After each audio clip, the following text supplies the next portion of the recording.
আপনি কি কখনো গভীর রাতে হঠাৎ অদ্ভুত শব্দ শুনতে পাচ্ছেন কিন্তু আশেপাশে কাউকে দেখতে পাননি?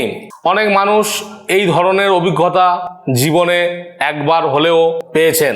কেউ এটাকে সাধারণ ঘটনা বলে, আবার কেউ মনে করেন এগুলোর পেছনে থাকতে পারে বিশেষ সংকেত।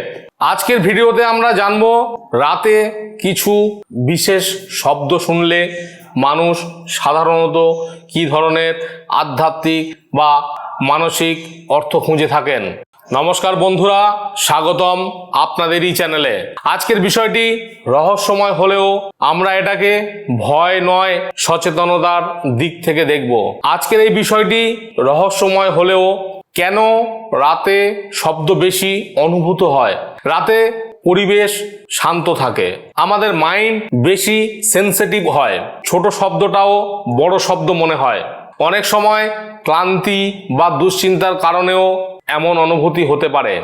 দরজায় পোকা শোনার মতো শব্দ, অনেকে এটাকে সংকেত মনে করেন, আবার অনেকে সময় বাতাস বা কাঠের আওয়াজও হতে পারে।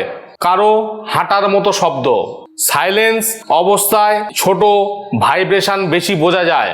নাম ধরে ডাকা বা নাম ধরে ডাক শোনার অনুভূতি, স্ট্রেস বা আধা ঘুমের অবস্থায় এমন হতে পারে।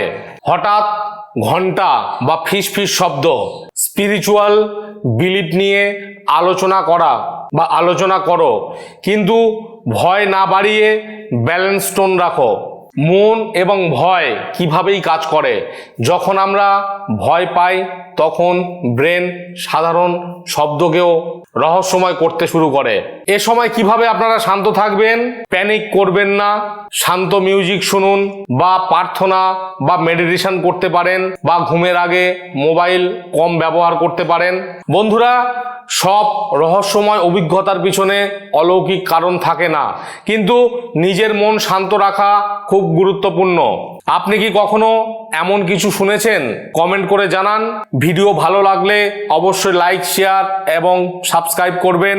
রাতে অদ্ভুত শব্দ শোনা নিয়ে মানুষের বিভিন্ন বিশ্বাস ও মানসিক ব্যাখ্যা এই ভিডিওতে আলোচনা করা হয়েছে। তো বন্ধুরা, ভালো থাকবেন, সুস্থ থাকবেন।